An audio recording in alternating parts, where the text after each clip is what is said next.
Bom, então eu quero dar as boas-vindas aqui para todo mundo, né? É um privilégio poder estar estudando junto. O pessoal que está acompanhando no YouTube também, sejam todos bem-vindos. Se vocês não assistiram ainda os outros capítulos, né? Se você não chegou a estudar junto conosco, ou se não assistiu aí no YouTube, você pode voltar nos vídeos anteriores para você acompanhar o estudo. Está sendo bem bacana. Se você, né, quiser, você pode comprar, tá adquirindo este livro aqui pela CPB, então Casa Publicadora Brasileira, que é um ótimo comentário que nos ajuda a gente se aprofundar um pouco mais nos estudos, né? E ele nos dá muitos direcionamentos no estudo, que é bem bacana, né? E é um dos livros que nós estamos utilizando para ajudar a compreender, principalmente questão cultural, original, do texto original, em relação a esse livro de Daniel. Está sendo bem bacana, ok? Bom, eu queria primeiro que o pessoal aqui comentasse qual foi a primeira reação que vocês tiveram ao estudar o capítulo 3. Depois que nós estudamos aquela visão e o sonho de Nabucodonosor, da estátua, cada um representando os reinos, cada metal representando também os reinos e tudo mais, aquela sucessão de reinos, indicando que vai haver um reino de Deus no tempo do fim. Qual foi a primeira reação que vocês tiveram ao estudar o capítulo 3?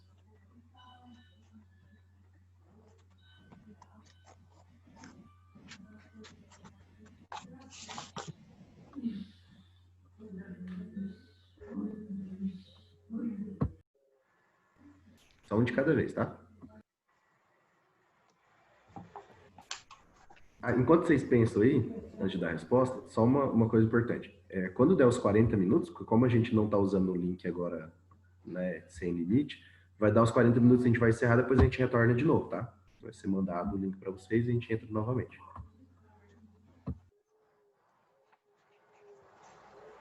A minha reação foi que parece que Nabucodonosor não aprendia nunca, né? Ele teve a revelação de Deus e mesmo assim ele estava indo contra ela, né?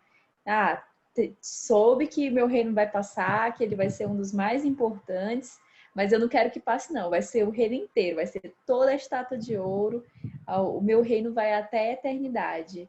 Então ele foi contra a própria mensagem divina e ele teve até provas de que era uma mensagem divina. Então, para mim, é contrastante ver que o rei escolheu não dar ouvidos àquilo. Olha que interessante, você falou agora que o Nabucodonosor, parece que ele não ouviu a mensagem de Deus e ele quis dizer que o reino dele não ia passar, né? Como que você conseguiu enxergar isso, Lohane? Ele fez uma estátua semelhante à que ele tinha visto no sonho, só que em vez de colocar os materiais subdivididos, assim como o do sonho dele, ele colocou apenas o material que correspondia à cabeça, que no caso Deus tinha revelado que a cabeça seria a Babilônia, que é o reino dele. Então, isso significaria que ele queria que o reino dele fosse até o final, né? Um reino eterno. Uhum. Olha que interessante, né? Então, ele, mesmo Deus dizendo que o reino dele passaria, né? A gente tem dois problemas, que primeiro ele não só vai contra, né, a revelação que Deus deu para ele, mas ele está dizendo que o reino de Deus que vai ser estabelecido também não vai existir. Porque se ele estabelece o reino dele como sendo eterno, ele está dizendo que o reino que Deus prometeu também não é verdade. E ele nunca vai ser estabelecido. Então é uma coisa bem complicada mesmo, né? Agora, uma curiosidade aqui, uma perguntinha aqui para capciosa. Vamos ver se vocês leram bem o comentário. Quando a gente lê o capítulo 2, é dito que é uma estátua. Só que agora, quando a gente lê o capítulo 3, no verso 1, diz que ele fez uma imagem de ouro. E a Lohane falou que foi uma estátua. E agora? Ele fez uma estátua ou ele fez outro tipo de imagem?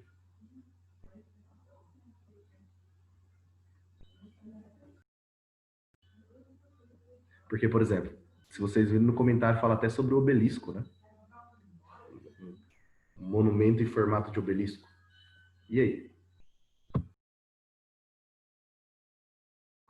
Mas e quando fala sobre o tamanho também? O autor cita como estátua. Ele fala de 60 metros. É só uma indução mesmo? Assim, todo mundo acha que foi? Inclusive, o fato de ser somente 6 côvados, né, de largura e 60 de altura, imagina, é muito peso para uma base, se fosse uma estátua somente, né, ia ser muito peso para uma base de somente 6 côvados, né? Que, deixa eu ver, 6 côvados dá quase 3 metros, né? Uns 3 Vou metros. colocar assim. Então, quase 3 metros. Para uma altura de quase 30. Era muito peso para uma base bem curta. É verdade. E aí? Aí por isso que ele fala, que inclusive acredita que era um obelisco. Porque o obelisco ele começa e depois, numa largura, ele vai diminuindo, né? E aí? Então como é que a gente sabe que foi uma estátua? Ou como que foi dito que foi uma estátua? Nossa. Hoje eu vim com tudo. Hoje vocês falaram que estudaram bastante, eu vou vir com força.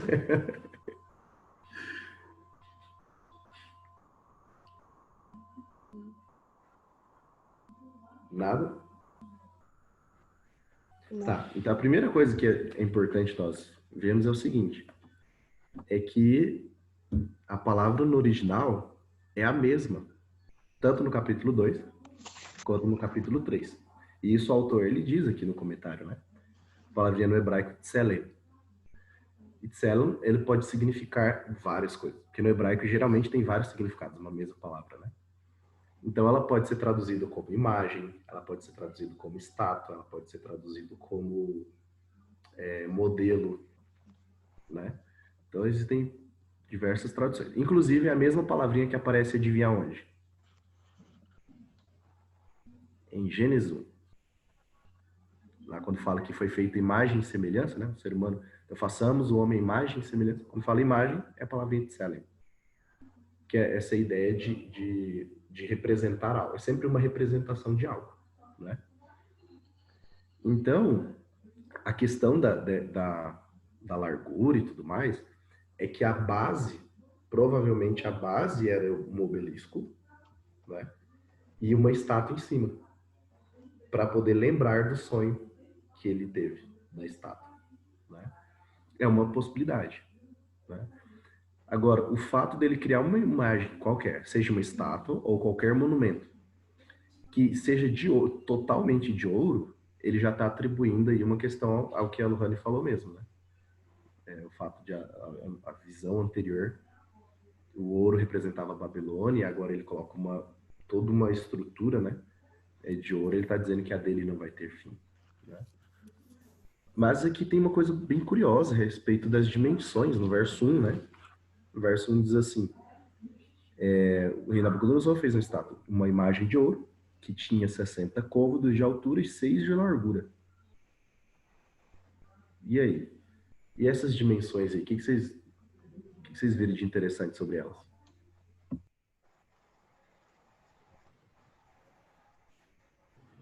Apocalipse 13. Mas já chegou em Apocalipse, esse cara é ligeiro, esse cara é fera. Foi mal aí. Mas por que Apocalipse 13? Não, pode falar, eu tô só zoando mesmo. Mas é uma intertextualidade, é uma relação de um texto com o outro. O que tem Apocalipse 13? É a referência lá, a marca da besta, né? E o seu número, né? Número de homem, 666. Na verdade, o 6, né? Eu tava até estudando essa semana. O 6 representa o número de homem por vários motivos, né? Mas o primeiro motivo é da criação, né? Que o homem foi criado no sexto dia, né?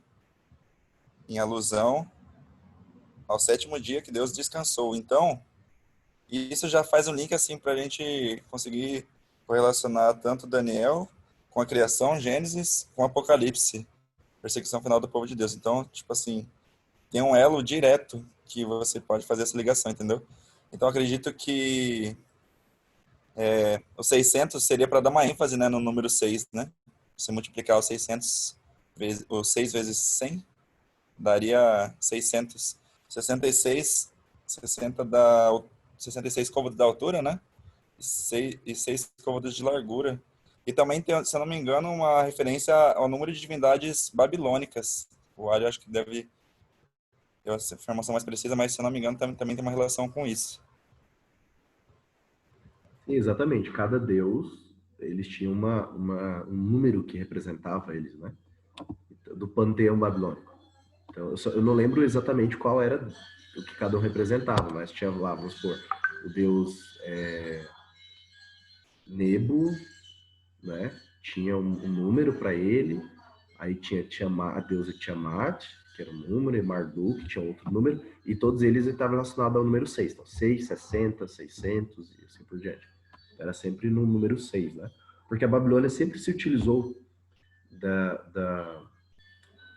eu esqueci como que é a expressão que se diz, mas números relacionados ao 6. É tanto que até hoje nós temos, né, no nosso calendário... Oi, pode falar?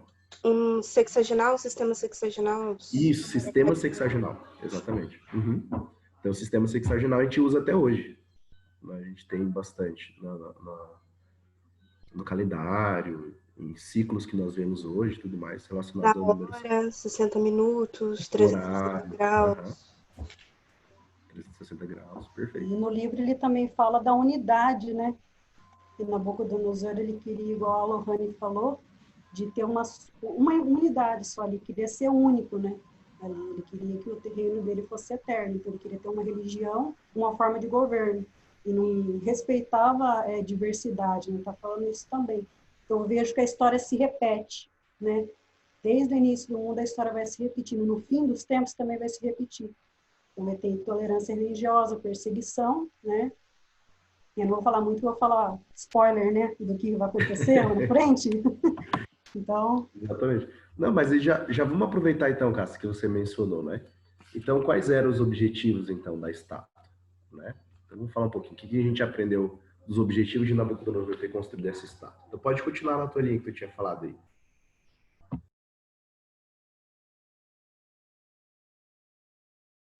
Ele queria ser eterno, né? Ele queria tomar o lugar de Deus, né? Sempre a gente vê a Babilônia e Deus, né? Religião de Babel é religião de Deus. Então, o ser humano querendo tomar o lugar de Deus, como Lúcifer quis tomar o lugar no céu, né? Então, a gente sempre vê isso. Em todo o livro de Daniel, você vê a comparação entre os que obedecem a Deus e os que querem tomar o lugar de Deus, né?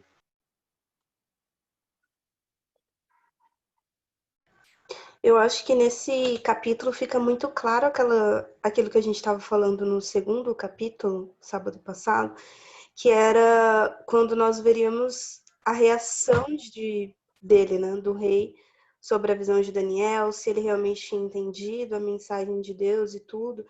E fica extremamente claro que ele ficou completamente inseguro, que foi uma coisa que não fez tanto sentido para ele, que se fizesse sentido ele ia acabar com aquela mensagem. Porque ele, na cabeça dele, ele iria eternizar o reino dele. Como a Cássia disse muito bem, ele seria mais do que Deus, né? E vocês, como a Beatriz falou, tem muita conexão do que aconteceu no capítulo 2 com o capítulo 3, certo? Quais são essas conexões que a gente vê Nabucodonosor agora se opondo a Deus? Saberiam dizer?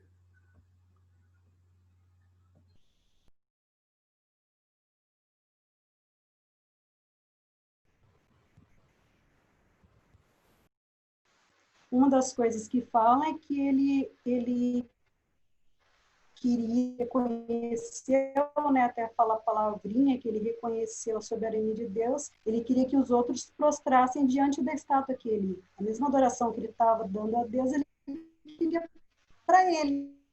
A vida dele não produziu aquele efeito que Deus queria, porque Deus ele amava Nabucodonosor, ele estava dando oportunidades para que ele pudesse converter, né? E não foi tipo eficaz aquilo, né? Mas por escolha dele, né? Exato. Inclusive, vamos ler o texto, Cássia, que você mencionou, que é aqui, ó, o verso 5. No verso 5 diz lá, né? No momento em que ouvirdes o som da trombeta, do pífaro, da harpa, da cítara, do saltério, da gaita de foles e de toda sorte de música, vos prostrareis, né? E adorareis a imagem de ouro que o rei Nabucodonosor levantou. Então, essa palavrinha prostrareis, no aramaico, é a mesma palavrinha que apareceu lá no capítulo 2, no verso 46. que quando diz que Nabucodonosor ele se inclinou e se prostrou o rosto em terra diante de Daniel. Então, no momento que ele fez aquele reconhecimento, né, da grandiosidade do Deus de Daniel, que a gente viu que ele não reconhece como um Deus pessoal para ele, né, ele só reconhece como Deus de Daniel. Então, a mesma palavra é usada agora para se referir ao prostrar a imagem. Então, por mais que ele tenha tido um reconhecimento da grandiosidade daquele Deus de Daniel, ele ainda não aceita. É tanto que ele faz uma imagem justamente como uma forma de ir contra, né, aquele mesmo Deus. Aí, o que mais? Oi. Tem também uma outra palavra, né, do capítulo 2, que ela se repete no capítulo 3, que ela é traduzida como suscitar. Quando no capítulo 2, Deus suscita o reino dele, que dura para sempre, né, a pedra que derruba a estátua, agora Nabucodonosor, ele está usando a mesma palavra em relação a suscitar a estátua, a querer que faça a adoração. Então, essa palavra, suscitar, que foi usada para Deus, repete 8 vezes no capítulo 3, nesse contexto que Nabucodonosor agora impunha um novo reino, né? Ele agora era Deus. Exatamente. A palavra aramaica hakim, né? Que ela pode ser traduzida tanto como suscitar ou levantar. Tem esse mesmo sentido de estabelecer, de levantar. Aparece com Nabucodonosor 8 vezes, como se fosse uma marcação do texto, né? Sabe o que é legal? Que o capítulo 3, ele tem muitos aspectos da música. Vocês perceberam? Então ele tem uma marcação, como se fosse um tipo de refrão, né? E aí a gente tem o próprio uso de instrumentos, né? É bem interessante quando a gente pensa na questão da música. E a gente usa como capítulo 3 como base de estudo. É muito interessante, né? Então, eu queria comentar um pouco. Sim, pode falar, Beatriz. Não, pode terminar, pode concluir. Não, é que eu ia falar só, a gente comentar um pouquinho sobre isso. Então. A gente queria aprender, então. Oi? Eu ia falar justamente sobre isso. Eu achei uma abordagem muito bacana que tanto o autor fez quanto fica muito perceptível ao longo do capítulo, né? A influência da música no culto. Que aquele ambiente que Nabucodonosor proporcionou para as pessoas que fossem lá adorar ele através da música. Tanto que ele fala, ao som dos instrumentos se prostrarei, né? Vocês vão se prostrar. E eu me lembro que logo 12 anos atrás, quando eu entrei na igreja adventista, uma coisa que me chamou a atenção era que eu não via aquele êxtase musical, aquelas coisas que as pessoas gritavam e entravam num transe. Eu sempre tive muito medo disso, assim, particularmente. E eu não vi isso na igreja adventista, me chamou muita atenção. E é uma reflexão muito interessante para a gente fazer, porque do início da Bíblia ao final, a gente tem um Deus que se mostra muito racional, né? Uma fé que, para que você possa compreender aquilo que Deus espera de nós e o que nós temos que fazer aqui enquanto seres humanos para apressar a volta dele, são formas muito racionais, né? Não que o sentimento e a emoção não sejam importantes, mas tem que andar ali lado a lado. E quando você tem uma adoração vazia, né, que a música mesmo te proporciona, aquele ambiente de êxtase e que acaba trazendo uma adoração vazia, é de se pensar. E você abre os olhos para refletir até que ponto você vai, o que é saudável, aonde ali você realmente está sentindo a presença de Deus, né? Isso trazendo para os nossos dias. No contexto de Nabucodonosor, foi uma estratégia utilizada mesmo, né? E eu achei muito interessante. Sim, isso é bem bacana mesmo, Beatriz. Então a gente percebe que a música é um dos assuntos que podem ser abordados aqui, né, nesse capítulo, mas na verdade o capítulo trabalha todo com a questão da adoração, né? Então eu queria que vocês comentassem agora, quais são as críticas que o capítulo 3 faz à adoração, como sendo uma adoração não bíblica, a adoração da Babilônia, e qual é a adoração que nós aprendemos com os amigos de Daniel. Então eu queria que vocês comentassem um pouquinho sobre isso aí. Uma crítica que começa com a música, né? Essa série de instrumentos, ela é repetida várias vezes como algo bem automático. Às vezes é até cansativo de você estar lendo a mesma coisa. E é uma crítica que o autor traz a uma adoração automática. Eu estou fazendo simplesmente porque eu estou ali, porque eu me sinto pressionado, porque existe uma grande multidão de povos, de pessoas importantes, de grau de importância ali.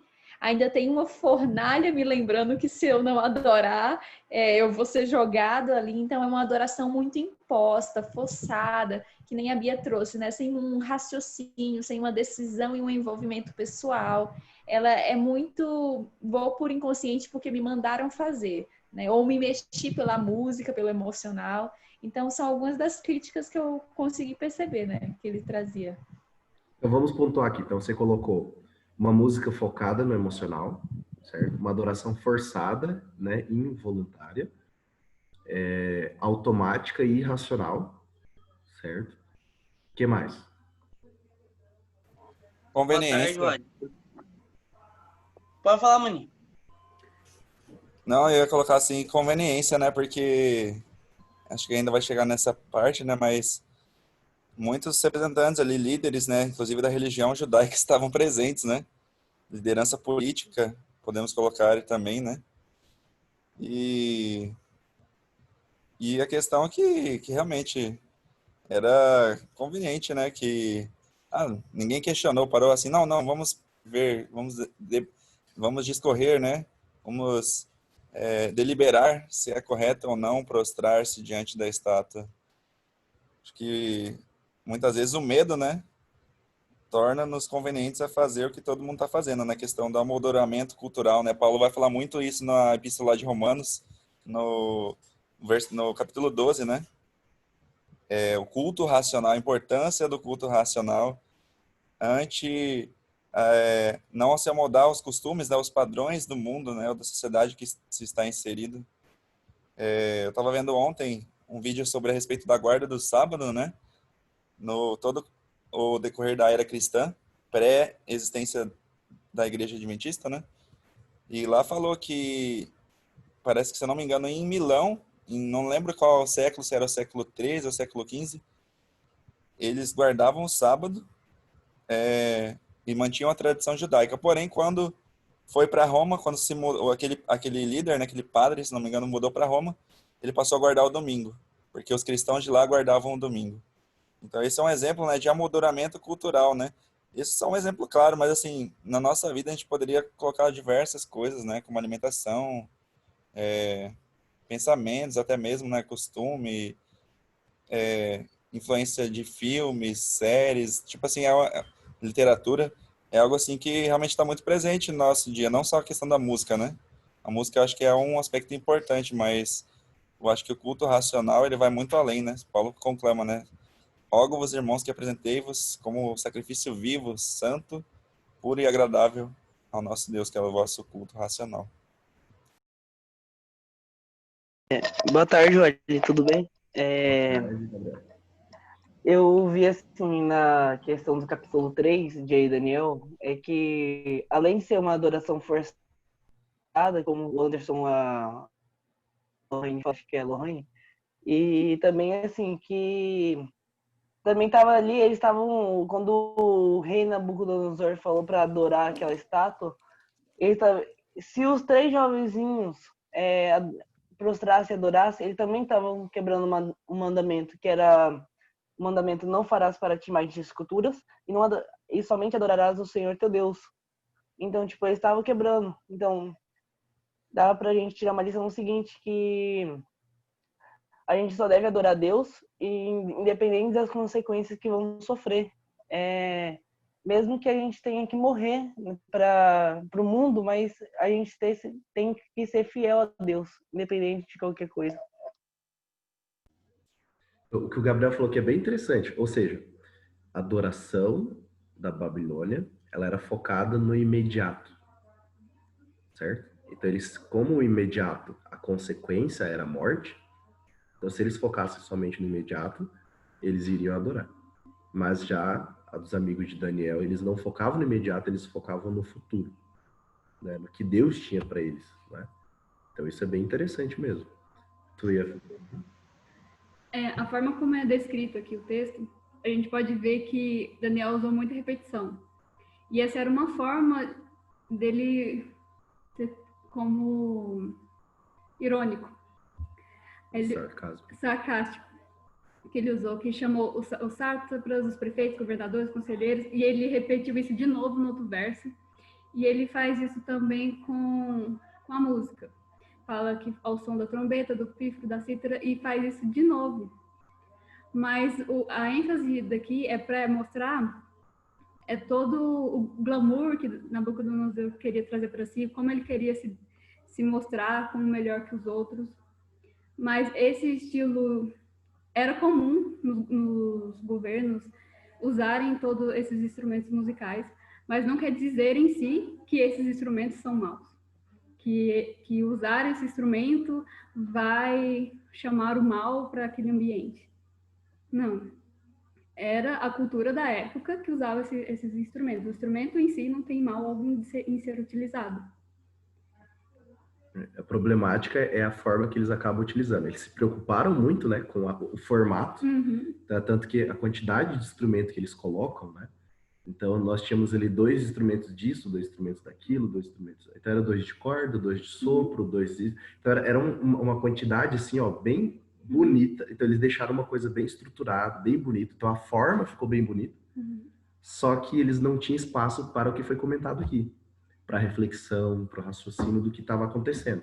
Então, era tudo muito imediato, tudo muito forçado. Então, era uma adoração simplesmente formal, né?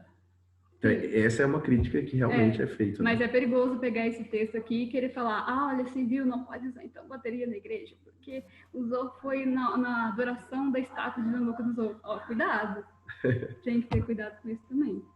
Não, mas fato também a gente não pode esquecer que alguns tipos de instrumentos eles estimulam mais o emocional e estimulam mais o ato involuntário do que outros, entendeu? Eu acho que assim, o debate aqui não é música, eu também não vou entrar no mérito do pode e não pode, entendeu? Mas assim, a questão é que a gente tem que ser francos, assim, que a música, ela tem uma influência, muitas vezes, no nosso subconsciente, no aspecto subliminar da nossa consciência. E algumas músicas mais badaladas, mais ritmadas, elas, conforme, por exemplo, a gente tem a revelação, né, elas não são do agrado de Deus, né? Como, por exemplo, na visão que ela mais teve lá em Minneapolis, né, Indiana, na verdade, né? Então, não é uma questão, né, da adoração. Então, assim, a gente não pode também achar que qualquer música também agrada a Deus, entendeu? É uma linha tênue que a gente tem que estar bem atento para saber, não discernir assim, não, esse é o meu gosto, entendeu? Mas assim, aquilo que agrada a Deus, né? A gente não deve muitas vezes focar no nós, né? Mas sim na adoração a Deus. Principalmente os músicos da nossa igreja. Porque se eles estão lá, eles estão fazendo aquelas músicas, foram pessoas autorizadas. Então, quem somos nós? O que a gente entende de música para criticá-los, né? Então, é uma coisa que a gente tem que respeitar eles também. Mas o ponto que a gente tem colocado, né, é que da adoração, né, que o grande problema não é o instrumento. O grande problema não é simplesmente a forma, mas o grande problema é a adoração meramente pela forma. Meramente o formalismo, sem uma reflexão, né, sem um raciocínio, sem entender o porquê. Que, inclusive, essa é a liturgia que a gente percebe na Babilônia. Né? Qual que é a liturgia babilônica? Essa é a liturgia. Um formalismo, né? Uma influência dos líderes, né? Então, os líderes como sendo mais importantes no objeto de adoração. Forçado, né? Sem raciocínio. Então, esse é o tipo de adoração da liturgia babilônica, né? Agora, quando a gente entra para os amigos de Daniel, nós percebemos que eles não estão preocupados com isso.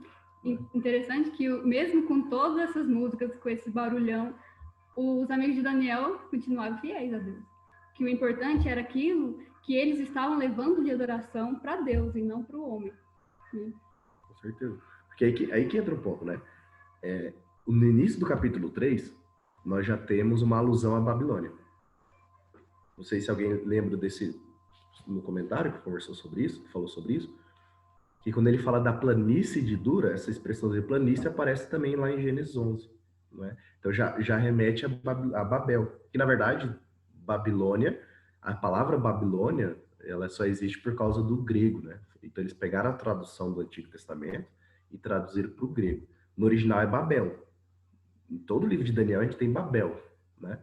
Então toda vez está se remetendo sempre à história da Babilônia.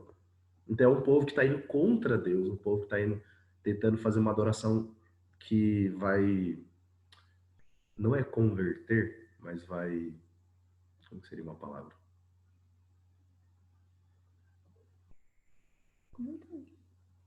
É deturpar. Deturpar, essa é a palavra. Então vai deturpar a adoração que Deus pede para que o povo faça, né? Então a gente percebe muito isso aqui. Agora, uma curiosidade aqui, é que lembra, Dani, que eu tinha conversado contigo, eu falei, olha, pode ser que a Dani tinha feito um comentário, né, no primeiro capítulo, ela falou assim, olha, tinham vários judeus e somente 4 foram fiéis. Pode ser que talvez tenha outros que tenham sido fiéis, mas eles não tiveram tanta influência e tanto destaque no povo como esses aqui, porque a gente percebe isso como? Aqui, quando diz no verso 12 do capítulo 3, diz assim, ó, há uns homens judeus que tu constituíste sobre os negócios da província da Babilônia. E ele cita especificamente quais são.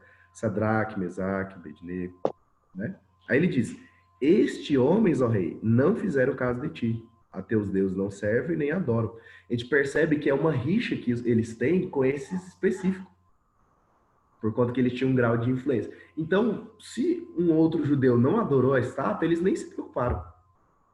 Eles não estavam preocupados com isso, eles estavam preocupados com aquele especificamente, porque eles tinham um cargo de liderança, eles tinham um cargo elevado, né? E quando fala que eles acusaram, né? No aramaico, é a mesma expressão de dizer que é comer em pedaços. Seria uma tradução literal. Que é comer em pedaços. Então, de tanta raiva que eles tinham, né? Que eles, quando eles foram acusar, foi uma forma de ir contra, é uma coisa pessoal mesmo, aqueles amigos de Daniel, né? Agora, o que a gente aprende com a adoração dos amigos de Daniel? A gente falou aqui sobre as críticas, né? Então, o que a gente aprende com a adoração? Qual que era o tipo de adoração que nós percebemos com eles? A religião e a adoração dos amigos de Daniel. Era diferente da Babilônia pela questão da liberdade, né? Até a Stephanie colocou agora da questão de ser uma coisa forçada, né? Acho que o Mateus também tinha colocado no bate-papo. A diferença é que, assim, Deus, ele aceita a nossa adoração, mas é uma coisa livre, né? Lá não era uma coisa... E uma coisa que eu achei interessante também foi que, no começo do livro, ele fala assim, Nabucodonosor, ele chamou o pessoal para a consagração da estátua. Então, um que estava meio desavisado lá, pensando só nas coisas, né, dessa terra, ele ia falar assim, isso daí não tem nada a ver com religião. Isso aí não tem nada a ver com adoração. E era uma questão de adoração. Então, assim, como foi calculado cada coisa ali, a música, as medidas da estátua, tudo foi calculado. Satanás, ele também tem as tentações calculadas para a gente. E a gente não brinca com o inimigo, que ele fala assim, não sei com quem que eu estou lidando, né? Então, assim, isso que eu achei interessante, que como uma amiga nossa falou aqui, é uma coisa que a gente tem que ficar esperto, né? A gente tem que se atentar. São nas mínimas coisas que a gente consegue vitória para as coisas maiores, mas tudo pela graça de Deus, é claro, né? Não é pela nossa própria força. Eu também achei bem legal essa questão de ser realmente uma adoração espontânea, né? E realmente é muito interessante isso, porque isso nos tira daquilo que é cômodo, né?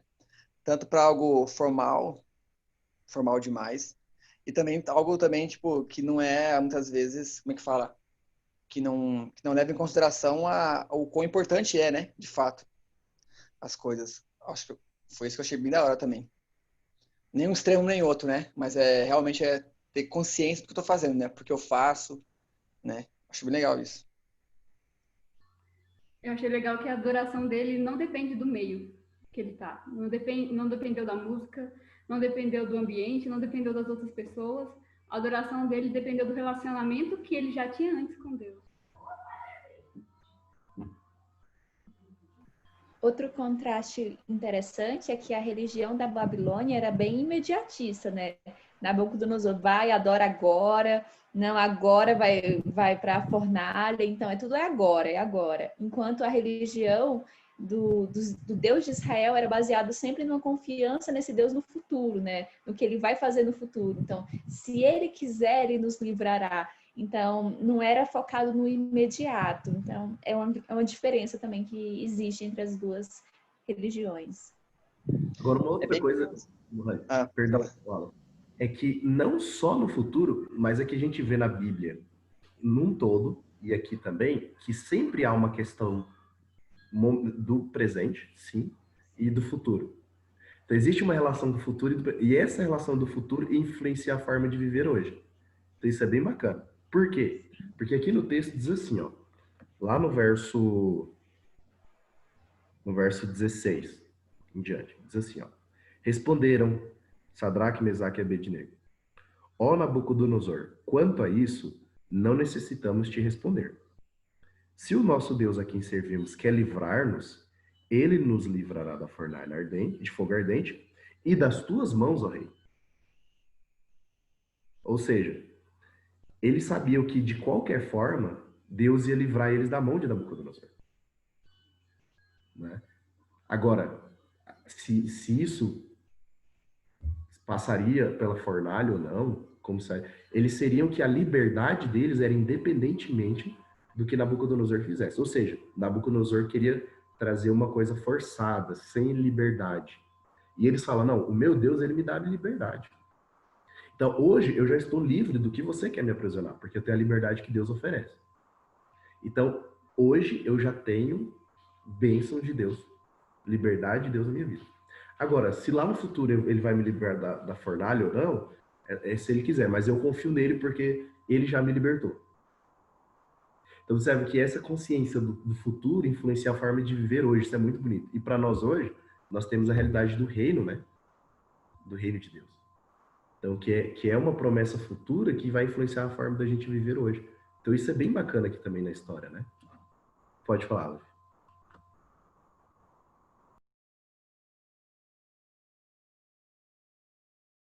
Você tá com o microfone desligado, Aleph. Nabucodonosor, ele condiciona mesmo, né? Tipo assim, a adoração, tipo assim, a vida deles a adorar. Enquanto que já eles estavam dispostos a perder a vida para adorar a Deus, né? Tipo, então, tipo assim, é um confronto, né? Muito grande, assim, o Nabucodonosor ficou decepcionado, né? Mas é muito engraçado, assim, mas é uma fé muito forte, né? E é interessante também a gente pensar, que isso mexeu bastante comigo já uma vez, sobre essa questão de na Bíblia a gente percebe que nós somos miseráveis, somos pessoas ruins, tudo mais tal, né? É uma das verdades que nós mais precisamos entender, né? Sobre quem nós somos. Mas é muito bacana quando nós entendemos que nós somos filhos de Deus, né? Porque, de fato, é essa ideia da perspectiva do futuro, né? Porque se eu sou filho, né? E eu pertenço a um reino, realmente, no presente, eu tenho que viver tal como um filho, né? Como cidadão desse reino, né? E, nossa, isso me lembra muitas coisas legais, como, por exemplo, no Evangelho, quando eu falo fazer, o que devo fazer para lhe dar a vida eterna? Pô, se você... Um filho, ele só tem o sangue de filho, né?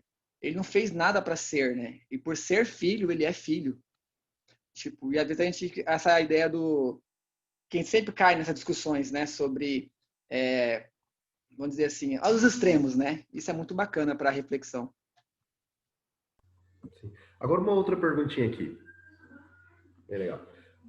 Geralmente, quando a gente pensa na figura de Deus, a gente pensa num ser sério, né? Concentrado ali, olhando pra gente e tal. Vocês conseguem imaginar um Deus irônico? Um Deus bem-humorado? E como que a gente consegue ver isso aqui no texto? O nosso bom humor tem que ter vindo de algum lugar, né? Então, no texto fala que eles estavam passeando entre o fogo, então eles podiam simplesmente ter sido libertos e saído, né? Mas não, Jesus estava ali com eles e eles estavam passeando, andando, desfilando. Olha aqui meu cabelo sem pegar fogo. Tô tranquilo aqui, de boas, nada tá acontecendo comigo. Então foi uma forma de ironizar, né, a tentativa de matar eles, porque o outro só abria, né, a porta para os outros entrarem e morreram. E eles lá dentro ficaram tranquilos, né? E ficaram passeando, né? Zombando. Tinha né? nem pressa de sair, né? Exatamente. Ô, Alisson, Diga. só me lembrou essa ironia que aconteceu aí. Inclusive, né, a torre, né, que foi levantada e tudo mais, contendo a planície que é colocada, me lembrou a mesma ironia que Deus fez lá na Torre de Babel, quando ele disse, desçamos para ver o que eles estão fazendo, né, e confundamos, né. Tipo assim, a torre era tão alta que Deus vai e fala assim, ó, vamos descer lá para ver o que está acontecendo, porque, tipo assim, é muito legal. Não chegou aqui ainda. Exatamente. Então, a gente tem muita ironia no texto, né? Na Bíblia, a gente tem muita ironia, e isso acaba refletindo um pouquinho da religião também do povo de Israel, que tinha espaço para o humor, né? Não é hoje como as pessoas pensam que, não, o cristão é aquela pessoa que tem que ser bem séria, né? Aquela pessoa que tem que ter aquela cara preocupada. Não, não tem espaço para isso, né? E às vezes as pessoas só imaginam Jesus o tempo todo sério, né? Focado na visão. Né?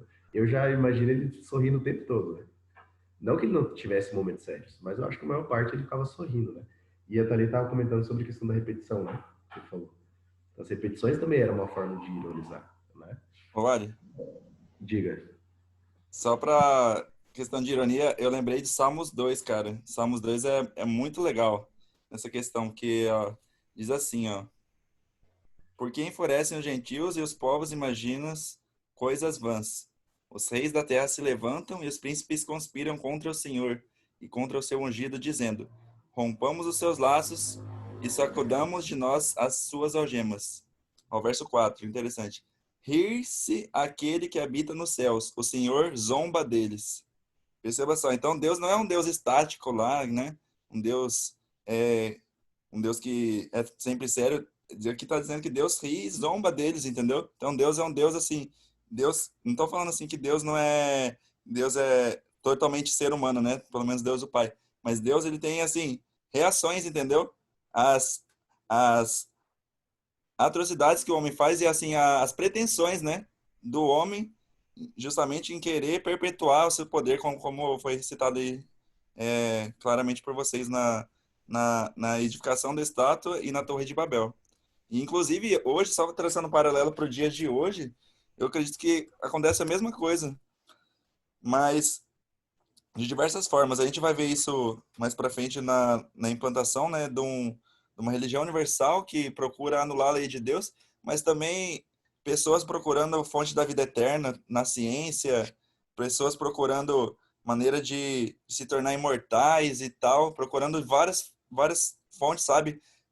Elon Musk procurando fazer um mapeamento do cérebro humano para um computador, entendeu? Uma forma de você perpetuar ali, arquivar a sua mente como um HD, assim você virtualmente você teria uma vida eterna, entre aspas, né? Porque você poderia ali fazer várias cópias de si mesmo, e aí ia ser vários você. Então, tipo assim, a humanidade ela caminha mesmo para uma nova Torre de Babel intelectual, entendeu? Inclusive, o Dan Brown ele escreve isso naquele livro, o último livro que ele escreveu sobre a origem, né? Do mundo sem Deus. E um mundo tão tecnológico que seria arcaico você pensar num Deus bíblico, né? Porque a tecnologia ela supriria todas as lacunas da humanidade. Então, nós hoje, no século 21, nós estamos caminhando para uma nova Torre de Babel. E eu acredito que Deus, lá de cima, ele também ri e ele vai intervir na história mais uma vez, como ele fez nessas duas oportunidades. Ô, Anderson, Ou seja, só um pouquinho, só para sintetizar o que o André falou, né? O nosso Deus, que nós acreditamos, não é um Deus assentimental. Ou seja, é um Deus que ele tem sentimento, mas isso não torna ele falho como nós seres humanos. Sim, Cássia, depois olha. Da questão que vocês falaram do controle, né? Que o Nabucodonosor, ele estava achando que ele estava no controle, né? E essa é a nossa luta. Quem está no controle da minha vida, né? Sou eu, porque é minha vontade, eu quero fazer tudo do meu jeito, né? E Deus, ele zomba não assim do sofrimento nosso, porque ele sabe das nossas lutas. Mas ele fala, quem está no controle sou eu, né? Deus, ele também, ele tem esse lado, né, que vocês falaram, o pessoal citou aqui no chat umas partes da Bíblia que a gente vê que tem humor, né? Mas porque Deus, ele se identifica, ele desceu, né, até nosso nosso patamar aqui, para poder salvar a gente. Aí fala no texto que a salvação vem de fora, não é uma coisa nossa. Então, assim, quem está no controle é Deus, né? Às vezes a gente demora para até admitir isso, como Nabucodonosor ele demorou, mas a palavra final é de Deus.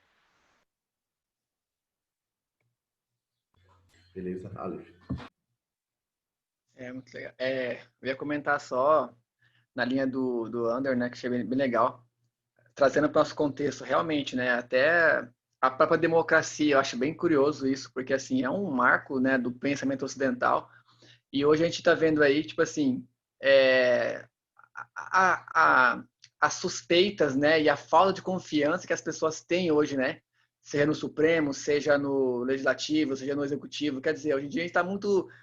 Perdemos a fé no próprio ser humano, né, e o que nós tínhamos, assim, que era o ápice, né, da visão moderna do ocidental, tá realmente fragilizado, né? E aí, assim, cara, e agora? O que a gente faz, né? E eu não sei não se Deus tá lá em cima, lá às vezes, também rindo, assim, né? Pensando assim, e aí, agora vamos procurar ou só vamos ficar aí mesmo, tentando resolver sozinhos os problemas? Todo esse regime democrático que a gente vive é um eco da Revolução Francesa, né? Que agora que eu lembrei aqui também foi um grande marco também na sociedade moderna que a gente tem hoje constituída.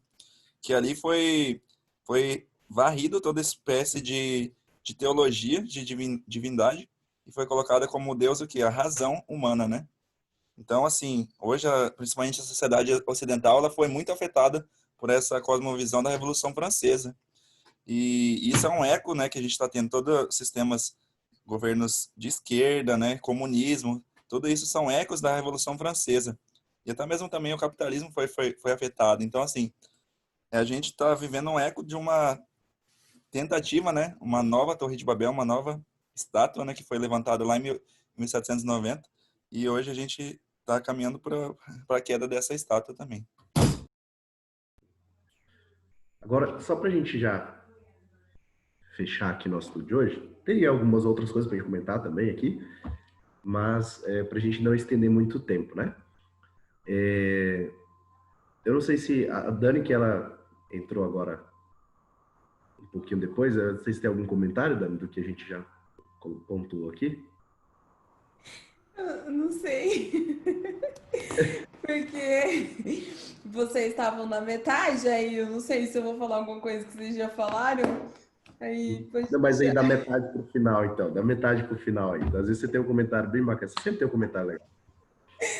Não, é porque eu tava rindo, porque a minha internet caiu. E aí, na hora que eu entrei aqui pra falar com vocês, meu celular desligou e eu tive que sair. Nossa. E depois eu voltei. A tecnologia não tá do meu lado hoje. Não, faz parte. Não, eu só achei muito legal. Eu não sei se vocês já chegaram nessa parte sobre...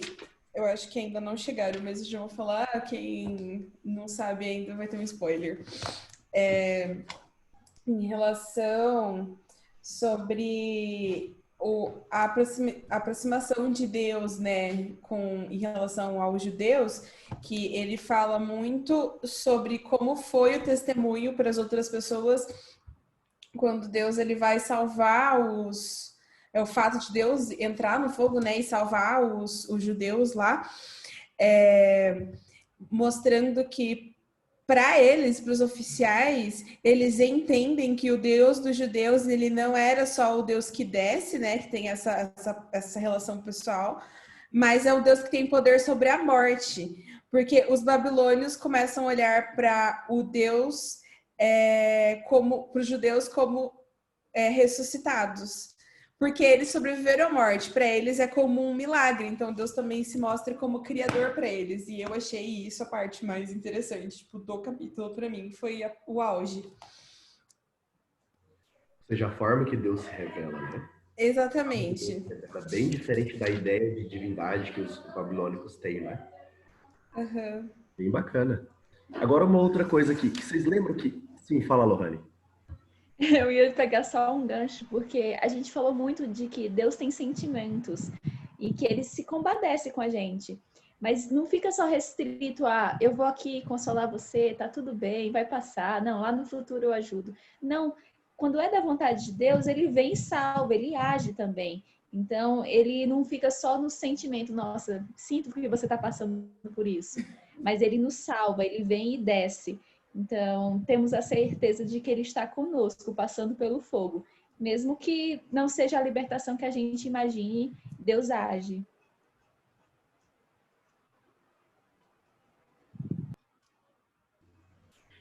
E uma outra questão aqui. Eles disseram que eles não precisariam responder a Nabucodonosor. Certo? Eles falaram, olha, quanto a isso a gente não precisa te responder. Porém, Nabucodonosor recebe uma resposta, mas não falada. Por quê? Porque a fala deles só é enquanto estão conversando com Nabucodonosor. Mas depois que eles saem da fornalha, eles não falam mais nada. E precisa, depois daquele milagre que todo mundo viu, não precisa nem dizer. Nem eles têm palavras para dizer o que acabou de acontecer com eles, não é mesmo? Então, mas o que é mais legal é isso, é porque justamente isso, as palavras, elas não significam nada comparados à ação, comparados ao evento, comparados ao fato, né? Então isso é bem interessante, que eles não precisaram realmente falar nada. Então foi bem melhor sendo testemunhas, né? Isso é bem bacana, né? A gente tem acredito que todo mundo aqui conhece, eu já vou falar, alguns até acompanham bastante, o Dr. Rodrigo Silva, que ele sempre fala que Deus ele não precisa de advogados, né, para a gente ficar defendendo Deus para as pessoas, mas ele precisa de testemunhas, para que a gente dê exemplo do que é ser um servo de Deus. E os 3 amigos de Daniel foram um grande exemplo para nós, exemplo de fé, exemplos de adoradores, né? Então foi muito bacana. Alguém gostaria de dar uma consideração final em tudo que a gente colocou até agora? Eu queria comentar brevemente, mas só nesse que você falou aí, porque esse é até um ponto que me chama muito atenção também, é que assim, nós temos algumas passagens na Bíblia, né, que apontam, por exemplo, que quando chegar o grande dia, né, da volta de Jesus, ele irá separar, né, ele irá dizer, né, olha, muitos vão dizer assim, Senhor, Senhor, porventura não fizemos milagres em teu nome, não expelimos demônios, tudo mais tal, né? E aí Deus vai falar assim, apartai-vos de mim porque eu não vos conheço, né? E é muito curioso também outras passagens onde o mesmo cenário aponta Jesus conversando com um grupo específico que, na verdade, é pego de surpresa, né? E ele fala, porque tive fome, me deste de comer, tive sede, me deste de beber, né? E por aí vai.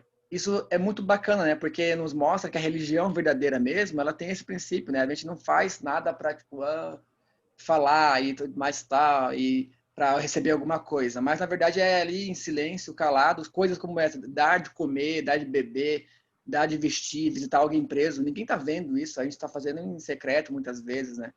E realmente isso fala muito ao meu coração, né? Tipo, porque mostra, assim, que tipo de religião que nós estamos vivendo, né? E aí, assim, então, se eu estou falando muito, é porque não deve estar muito próximo aí da verdade, não, né? É bem legal. Bacana. Bom, então é isso. Não sei se alguém gostaria de dar mais alguma consideração final. Semana que vem vai estudar ainda sobre o capítulo 3 ou vai pro 4? Já vai pro 4. Se tiver alguma coisa para falar sobre o capítulo 3, pode. Na verdade, eu tinha uma pergunta, eu achei que ia mencionar, mas onde que estava Daniel durante essa cerimônia? Por que ele não aparece aí no contexto? E aí, gente, o que vocês acham? Eu vi no livro, ele fala que ele dá duas, na verdade, assim, duas possibilidades. Isso, duas possibilidades, exatamente. Ele fala que por Daniel, ele diz que ele resolveu os assuntos do rei, assistir à corte. Ou ele pode, na verdade, às vezes estar fora resolvendo alguma outra coisa, ou quando os caldeus eles vão acusar os judeus, ele, pela responsabilidade de Daniel, ele está numa posição tão alta em relação ao rei que ele não tem uma necessidade, pela função dele, de ele estar presente neste momento.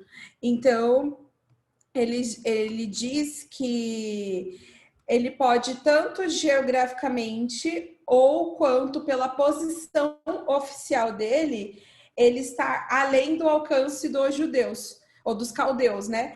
Então, aí que foi até aquela hora que o Ali falou, que eu tinha comentado que só os 3 ficaram diante de Deus, né? Que nesse momento ele fala que, assim, por mais que os caldeus tivessem algo contra todos os judeus, eles preferiram nesse momento ignorar o restante dos outros e concentrar apenas em 3, que seria um número razoável para que Nabucodonosor pudesse, tipo, punir apenas esses 3 e eles terem algo contra apenas essas pessoas para servir de exemplo para os outros, né?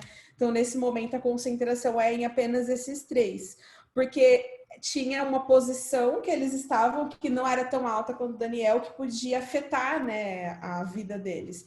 E aí, nisso, eu acho interessante que, no fim das contas, eles acabam tendo um sucesso muito maior, né? Porque eles foram acusados e depois eles acabam até subindo mais a posição deles, e eles estavam quietos, eles nem almejavam ter esse sucesso tão grandioso na vida deles, e por conta da inveja dos outros que queriam ferrar com a vida deles, eles acabaram tendo uma consequência muito melhor e um sucesso maior na vida, né? Não sei se eu respondi certo o que você queria. E André, ficou claro? Nossa, perfeito. Muito elucidativa. Agora, uma última pergunta, então. Vou aproveitar o gancho de fazer perguntas. Nabucodonosor, depois de que viu isso, ele se converteu? Ainda não. É difícil. É que nem coração humano, é difícil. E como que ele tá lá, mãe? Mas e como assim ele não se converteu? Como que vocês sabem que ele não se converteu? Será que depois dele ter visto a visão, o sonho da estátua, depois de agora Deus ele tirar eles da fornalha, será que ele não se converteu? Como que você sabe que ele não se converteu? Bom, eu acho que a Lohane tá querendo falar, que ela tá com uma cara de que quer responder. Eu achei interessante porque foi algo que me perguntou na hora que eu estava estudando, né? Quando ele diz, saiam daí vocês 3, vem pra cá. E aí eu pensei, por que ele não chamou os 4, né? Ele estava vendo 4. Então ele já estava provando ali que ele queria continuar com o distanciamento que ele estabeleceu lá no capítulo 2. Continua sendo o Deus deles. É o Deus superior a todos os deuses, mas é o Deus do povo de Israel, não é o Deus do meu povo, ainda não é o meu Deus. Então ele estava ainda demonstrando isso. E complementando o que a Lohane falou, no verso 29, quando ele faz o decreto, né, que para todo o povo adorar a Deus lá, tal, ele fala que quem disser blasfêmia contra o Deus de Sadraque, Mesaque e Abednego, porque não há outro Deus que possa livrar como este. Ele até reconhece que o Deus deles, ele realmente é um Deus superior ao Deus dele, mas ainda não é o Deus dele, porque é o Deus dos judeus. Ele salva os judeus e ele reina sobre os judeus, mas ainda não reina na vida dele, né? Então ele não tem essa proximidade ainda, essa relação pessoal com ele. Então, eu acho legal. Mas eu acho que eu achei mais interessante é que o autor ele coloca um questionamento aqui para a gente pensar, que eu até grifei aqui, eu fiquei tipo bem pensativa.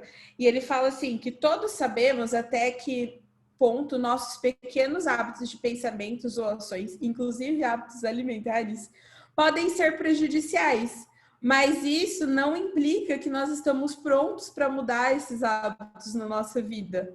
E essa é a natureza humana, que é mais fácil a gente continuar se enganando, ainda que a gente saiba o que a gente precisa fazer, do que a gente parar e viver de acordo com a verdade. E aí ele ainda fala, quanto mais integrados estamos em uma sociedade, mais difícil para a gente é fazer isso. Gente, eu fiquei quão profundo esse pensamento. Eu falei, é muito real isso. Muitas vezes tem pessoas que têm contato com a verdade, chegam a estudar, elas têm o conhecimento, mas elas não têm o desejo de mudar ainda, né? Elas ainda não estão prontas para mudar, né? E aí ele fala assim, para os reis, os sacerdotes, quem possui poder político, os ricos, os bem-sucedidos, aqueles que estão confortáveis, têm um estilo de vida, poder, uma tarefa assim é quase inconcebível, é muito pior. Então, nesse momento, para ele, ele ainda não estava pronto para essa mudança. Eu sei que Deus tem o poder de transformar a vida das pessoas, mas elas precisam estar abertas para essa mudança. Elas primeiro têm que querer que Deus transforme. Então, por mais que elas entendam e reconheçam quem é Deus, ela tem que querer mudar. Então, a este momento, Nabucodonosor ainda não estava pronto para reconhecer Deus como Deus dele. Então, ou seja, ele ainda deixava o orgulho tomar conta, né? Exatamente. E é justamente isso que a gente vai trabalhar no próximo capítulo. Esse é o tema central. Vai ser no próximo estudo. Certo? Bom, então é isso, pessoal. Nós fomos abençoados pelo Zoom, que nos deu muito tempo, além dos 40 minutos. Eu consegui entrar antes de acabar os 40 minutos free, aí ficou aqui. Tá certo. Bom, então eu vou pedir aqui, deixa eu ver, o Matheus olhou, o Ander, ora pra gente. E ele desaparece bem na hora. Tentei dar um perdido aqui, mas não deu certo. Brincadeira. Vamos orar, gente. Oremos, querido Deus, eterno Pai, te agradecemos por esse maravilhoso estudo, Senhor. Sabemos quão firmes nós temos que ter a nossa convicção, principalmente nesse tempo, Senhor. Tempo que vai ser um tempo como nenhum tempo antes da história terrestre. Temos que ter nesses heróis da fé, Senhor, nossa base para a nossa inspiração, Senhor. Nós possamos nos inspirar em Sadraque, Mesaque e Abednego, eles que não se prostraram, Senhor, mesmo diante da ameaça da morte. Eles se apegaram à promessa que foi feita lá no Salmo 23. Ainda que andemos pelo vale da sombra da morte, não temeremos mal nenhum, porque tu estás comigo. Que o Senhor prepare o teu povo, que o Senhor consagre estes jovens, que eles possam ser atalaia, Senhor, a despertar o mundo, Senhor. Preparar o mundo para a grande crise que vai vir. Nós possamos hoje colocarmos em prática, Senhor, essas lições na nossa vida. É o que nós pedimos e agradecemos por amor de Jesus. Amém. Amém. Então é isso aí, galera. Muito bom mais uma